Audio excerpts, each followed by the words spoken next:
Today we're going to be finishing off the rim for this basket, cutting and tucking, adding the rim, lashing the rim, and adding handles. My name is Brittany and I run the brand Textile Indie, a online shop for basket weaving as well as tutorials and other goodies in basket weaving and fiber arts. We also run a membership called the Textile Indie Collective where I share basket weaving tutorials like this as well as fiber arts projects like wet felting, natural dyeing, spinning, and other things. You can find more information on that in the description below.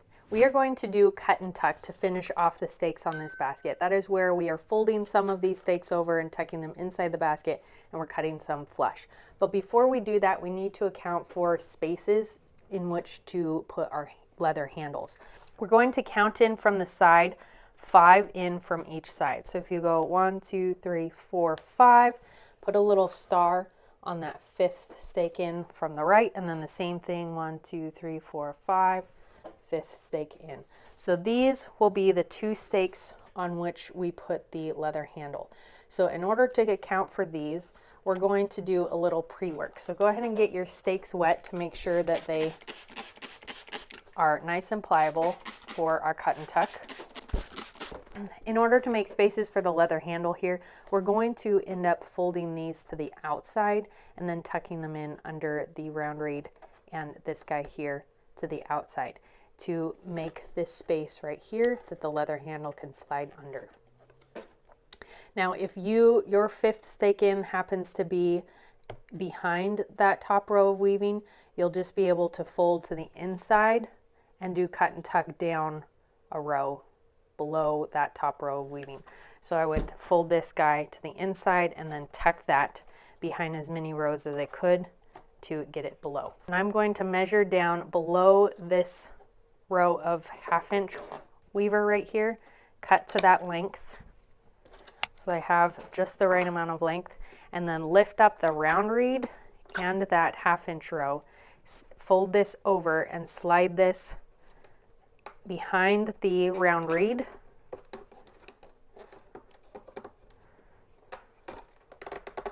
like so, and then behind the 1/2 inch reed as well, like that. Now this edge is where, right in this space right here, is where the leather piece is going to sit. So over here I'm going to do the same thing, and now I've created my spaces for the leather handle. Now on this opposite side, I'm going to count in 5, 1, 2, 3, 4, 5, put a star here, 1, 2, 3, 4, 5. Now these are going to be the opposite. So what I'll do here is fold to the inside, and these will fold in right along that next row down. So because they're behind this top row, I can fold all the way down so that the crease is along the top edge of that 2nd row down. And now to the inside, I'll measure down to that first 1/2 inch that shows, cut that to length, and now lift up the round reed, tuck it behind the round reed. This time we're going to the inside of the basket.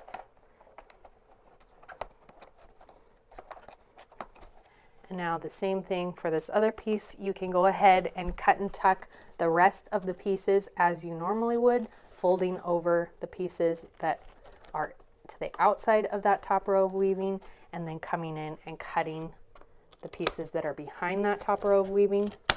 The ones that you fold, you'll come in here and fold them into the inside, tuck them behind a few rows, making sure to cut down the length so it's just the right amount of length to hide behind the inner rows. On the side of the basket where the 2 pieces on either side of your leather space that we created, when these are behind that top row of weaving, typically you would trim those off flush, but in order to add some stability, I want you to fold one of them. You don't have to do both of them, but one of them over to the outside, cut it to length, and then tuck this behind the round reed and a row of the 1/2 inch so that it adds some added stability and security where the handle is. So we'll do the same thing over here. I'm going to measure this down or fold it down and then tuck it behind this round reed like so. That will just add some stability and security to your handle so you don't end up cutting as many around the handle. When you finish the cut and tuck, your top edge will look like this, some folded and tucked to the inside and some cut flush with that top edge. Our next step is going to be putting on a sandwiched rim where we put an outer rim, an inner rim, and then a seagrass insert in between the two rims. I have done a full tutorial on how to do that in the cross-stitch napkin basket. I'll link it up here and in the description below. You can watch that for how to set up your rim if you need a refresher. Once you've set up the rim on your basket, you're ready to start lashing. We're going to do basic lashing, so go ahead and start that like you typically would. You can check out the basic lashing video below this video for reference. And just a note that when you get to the place where we cut and tucked down a row lower for the leather handle, you're going to do a stitch on either side. So you will do a stitch here and here between those two sets of stakes, even though there isn't necessarily a stake holding the space, because you still want to keep the stitches evenly spaced all the way around. So do your basic lashing in each space around the basket. Pull nice and tight so that it's nice and secure. This is a tote basket, so the rim area is going to get a lot of wear as you put things in and out. So keeping that nice and snug, as tight as you can, will keep the rim secure and it will withstand wear a lot longer. Now we're going to insert the leather handles on the basket. Before you put the leather handles on your basket, I would suggest allowing your basket to completely dry. And then if you're going to use a stain or a sealer, I would do that before adding the leather handles so that you can seal the whole thing without having to worry about getting sealer or stain on the leather. I have a video on staining and sealing. You can check that out. I have all my reasons why I would stain and seal. For the handles, if you're using the Textile Indie kit, they come with these leather handles. If you're making your own leather handles, I would say cut them to the length that you want, including a 2.5 inch section that's going to loop through the hole. Punch some holes in there, and I'm using Chicago screws that come in the kit to attach these handles.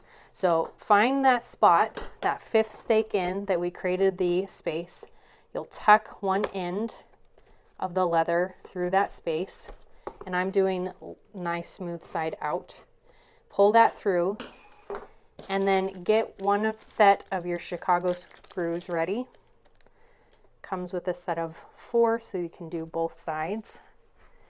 And I like to do the stud on the outside because it's this nice coppery color. You're going to punch that through the first hole and then the second hole, and then screw this in to the stud, this little screw.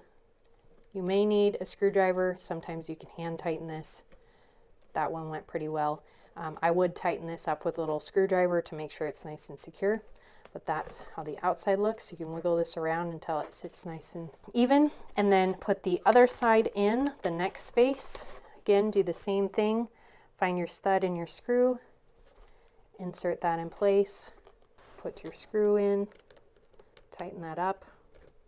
And that is the leather handle on your first side, like so.